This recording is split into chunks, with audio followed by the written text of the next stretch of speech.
In this imagined account, the last chapter of Phil Robertson's life begins quietly, far from the public attention that once surrounded him. Age and illness gradually narrow his world to the familiar rhythms of home, family, and faith. The man once known for his forceful presence and unwavering convictions now moves through days that are slower, more fragile, and increasingly shaped by dependence on others. His family, long accustomed to his intensity and certainty, finds themselves adapting to a version of him that feels both familiar and distant. Conversations stretch shorter, moments of silence grow longer. Yet even as physical and cognitive strength begins to fade, there remains a sense of continuity in the values he has always expressed: discipline, belief, and a deep attachment to his interpretation of purpose. Those closest to him begin to sense that time is becoming compressed, not in dramatic fashion, but in quiet realization that change is no longer theoretical. It is present in every interaction, every pause, every repeated question. The household atmosphere becomes one of preparation without certainty, where emotional readiness and denial coexist. What defines these days most is not a single event, but the accumulation of small absences, words forgotten, stories interrupted, moments slipping just out of reach. Within this space, the family begins to understand that legacy is no longer something spoken about in the future tense. It is already being formed in real time, shaped by how they choose to witness and respond to decline. The gradual decline and the weight of diagnosis. In this reimagined timeline, the diagnosis of early cognitive illness arrives not as a single defining moment, but as an unfolding awareness that something fundamental is changing. At first, the signs are subtle enough to be dismissed: misplaced items, repeated anecdotes, brief lapses in attention. The family interprets these as ordinary aging, unwilling to assign greater meaning to what seems manageable. However, over time, patterns emerge that can no longer be easily explained away. Familiar routines require reminders. Simple decisions take longer. Conversations begin to circle back on themselves, as if the thread of thought occasionally slips free. The emotional impact of this progression is uneven across the family. Some respond with quiet vigilance, others with avoidance, hoping that normalcy will reassert itself. Medical consultation brings language to what they are observing, but language does not soften the emotional reality. Instead, it makes it more concrete. What was once uncertain becomes named, and what is named begins to feel irreversible. The household adjusts in small but meaningful ways. Schedules become more structured, responsibilities are redistributed, and patience becomes an unspoken requirement. Despite these changes, there remains a persistent tension between the person they remember and the person they are now caring for. This duality creates emotional strain, as each interaction contains both recognition and loss. The decline is not depicted as sudden collapse, but as a gradual narrowing of independence, where identity remains visible yet increasingly filtered through limitation, acceptance, faith, and the philosophy of inevitability. Within this imagined framework, one of the most defining aspects of Phil Robertson's character is his philosophical approach to mortality. Rather than resisting the idea of death, he is portrayed as engaging with it as an expected transition, rather than an abrupt end. His conversations with family often return to themes of faith, acceptance, and spiritual continuity, reflecting a worldview in which life is not measured solely by longevity but by conviction. This perspective shapes the emotional environment around him. While his family experiences grief in anticipation, he frames the situation differently, emphasizing peace rather than fear. His language, consistent with earlier public expressions of belief, centers on reassurance and certainty rather than ambiguity. He encourages those around him to interpret loss through the lens of continuation, though this is not always emotionally accessible to them in practice. The contrast between intellectual acceptance and emotional experience becomes a recurring tension within the family dynamic. Even when he speaks calmly about what is to come, those listening struggle to reconcile ideology with attachment. His philosophy does not eliminate sorrow. Instead, it reframes it, creating a space where grief and belief coexist without resolution. In this portrayal, his final period of life is marked not by resistance, but by an attempt to maintain coherence between his long-held beliefs and his lived experience. The family, in turn, navigates the difficulty of honoring those beliefs while also confronting their own emotional reality, which is far more complex and less structured than doctrine allows. The passing and the silence that follows. In this imagined moment of final transition, the atmosphere is defined not by spectacle but by stillness. The setting is intimate, confined to the presence of immediate family, where time feels slowed and fragmented. The emotional tone is subdued, shaped by anticipation that has gradually accumulated over months rather than arriving suddenly. When the moment of passing occurs, it is described not through dramatic detail but through absence, the absence of breath, conversation, and movement that once filled the space. What follows is not immediate reaction, but a suspended silence in which those present struggle to interpret what has just occurred. Grief does not arrive in a single form, it emerges unevenly, in staggered responses that reflect individual relationships with the person lost. Some remain composed out of habit or disbelief, while others experience immediate emotional release. The environment becomes a shared space of memory and recognition, where the reality of absence begins to settle in layers. There is no external audience, no public framing, only the private weight of realization that a central figure in their shared life has transitioned into memory. In this portrayal, the moment is less about the event itself and more about its emotional aftermath. The silence is not empty. It is filled with accumulated history, unresolved emotions, and the sudden awareness that future interactions will no longer include the presence they have always known. The transition from presence to memory begins immediately, even as the family remains physically gathered in the same space. The reading of the will and the emotional rupture. In this reimagined account, the reading of the will becomes a defining emotional threshold for the family. Conducted in a private legal setting, the atmosphere is structured yet emotionally volatile. Expectations are initially practical, centered on the distribution of assets and formal instructions. However, as the process unfolds, it becomes clear that the documents contain more than legal directives. Each family member receives personalized letters that reflect not only financial considerations but deeply personal reflections. These writings are described as intimate, handwritten expressions that convey perspective, memory, and intention. The emotional impact of these letters does not stem solely from material allocation, but from the recognition of voice, an unmistakable presence preserved on paper. As each section is read, the room transitions from procedural attention to emotional absorption.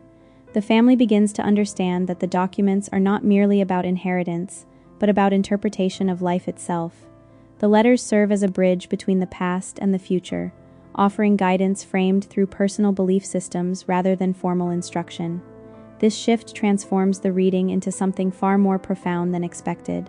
By the end of the session, emotional restraint becomes increasingly difficult to maintain, as the weight of meaning exceeds the boundaries of legal process. What emerges is not simply distribution, but reflection, an encounter with how one individual chose to define legacy in terms of responsibility, memory, and continuity. Distribution of legacy and symbolic inheritance. In this narrative version, the distribution of assets carries symbolic significance beyond financial value. The estate is divided in ways that reflect perceived roles, relationships, and long-term continuity of family identity. Rather than functioning purely as economic transfer, each allocation is framed as an extension of narrative purpose. The family home is positioned as a central emotional anchor, representing continuity of shared history. Business interests are assigned with an emphasis on stewardship rather than ownership, suggesting responsibility for maintaining direction rather than merely benefiting from success. Personal belongings, writings, and collections are treated as extensions of intellectual and spiritual identity, preserved for their interpretive value rather than monetary worth. Among the recipients, each individual interprets their portion differently, shaped by their own relationship with the family legacy. Some view it as responsibility, others as affirmation, and others still as burden. The emotional complexity arises from the realization that inheritance is not neutral. It is structured through memory and expectation. The letters accompanying the distribution reinforce this idea, framing each decision as intentional rather than arbitrary. Within this structure, the will becomes less about division and more about continuity, attempting to preserve coherence across generations. The emotional response is therefore mixed, gratitude interwoven with pressure, recognition intertwined with uncertainty.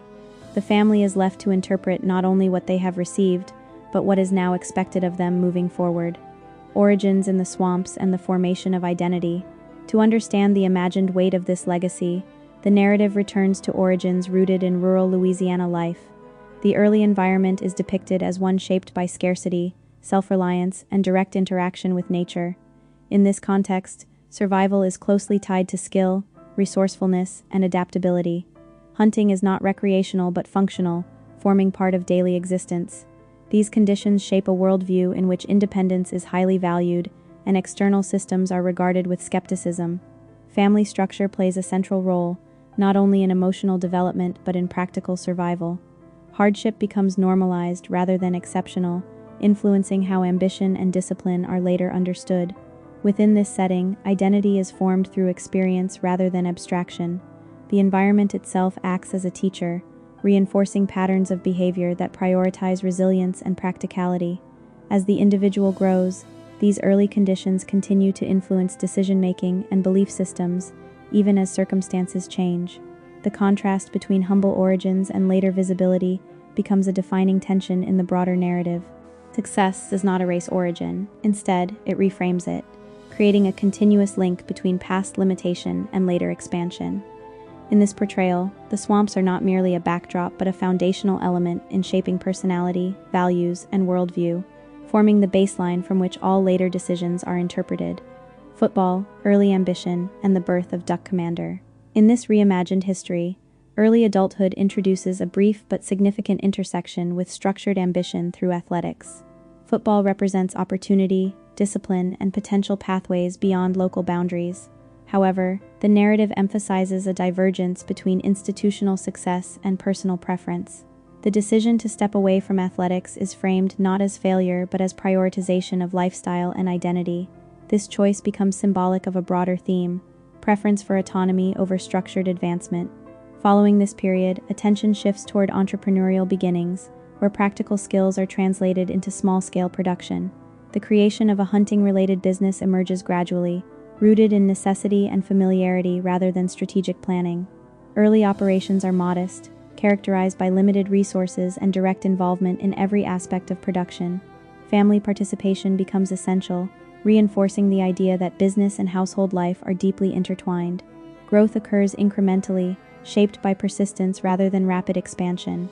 Over time, what begins as a local operation evolves into a recognizable brand, though still grounded in its original identity. The narrative emphasizes continuity between origin and development, suggesting that expansion does not replace foundation but builds upon it. This period establishes the structural basis for later visibility, while still retaining the informal, hands-on character of its beginnings.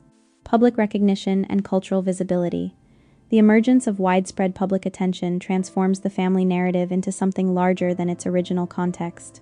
A media portrayal centered on rural business life introduces the family to national and international audiences. The representation is framed as both authentic and constructed, blending real personality with edited storytelling. Public response grows rapidly, driven by the contrast between traditional lifestyle and contemporary media culture. The central figure becomes emblematic of particular values, interpreted differently across audiences. Some view the portrayal as affirmation of cultural continuity, while others interpret it as controversial or exclusionary depending on personal perspective. Media attention amplifies both admiration and criticism, creating a polarized environment in which identity becomes publicly debated. Within the family, this visibility introduces new pressures, including expectations of consistency, performance, and representation. Private life becomes partially public, requiring negotiation between authenticity and exposure. The transition from relative anonymity to cultural recognition reshapes daily experience, even as the underlying lifestyle remains partially unchanged. The narrative highlights the tension between lived reality and public perception, suggesting that visibility does not necessarily alter identity, but does alter how that identity is interpreted by others. Over time, cultural presence becomes as influential as business success, embedding the family within broader social conversations. Conflict, controversy, and the question of conviction. As public visibility increases, so too does scrutiny. In this narrative framing, moments of controversy emerge from candid expressions of belief that resonate differently across audiences. The resulting reactions highlight the gap between personal conviction and public expectation. Supporters interpret statements as expressions of authenticity and moral consistency, while critics view them as exclusionary or provocative. This polarization intensifies media attention and expands the scale of discourse surrounding the family. Institutional responses add further complexity, introducing questions of representation, accountability, and cultural influence. Within the family, these external pressures create internal reflection, though not necessarily ideological change. Instead, the emphasis remains on consistency of belief, even in the face of disagreement. The narrative does not resolve these tensions but presents them as part of the broader cost of visibility. Fame, in this sense, is not neutral. It amplifies both agreement and opposition. The experience of controversy becomes a defining feature of the public identity, shaping how legacy is later interpreted. Despite external conflict, internal family bonds remain central, with shared history functioning as a stabilizing force. The story suggests that conviction, regardless of external reception, becomes a defining element of how legacy is constructed and remembered. Personal struggle and transformation through faith. Within this reimagined arc, earlier periods of instability are framed as formative rather than defining endpoints.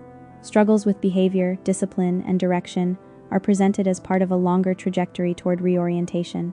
The turning point is described not as sudden transformation but as gradual realignment through spiritual engagement. Faith becomes the central organizing principle through which previous experiences are reinterpreted. Rather than erasing the past, it reframes it, allowing earlier difficulties to be incorporated into a narrative of change. Family relationships are repaired over time, not through single acts but through sustained behavioral consistency. This transformation influences business decisions, public messaging, and personal conduct. The emphasis shifts from individual impulse to structured belief, creating a framework that guides decision-making across contexts. Within the family, this period becomes foundational, shaping how later challenges are understood and managed.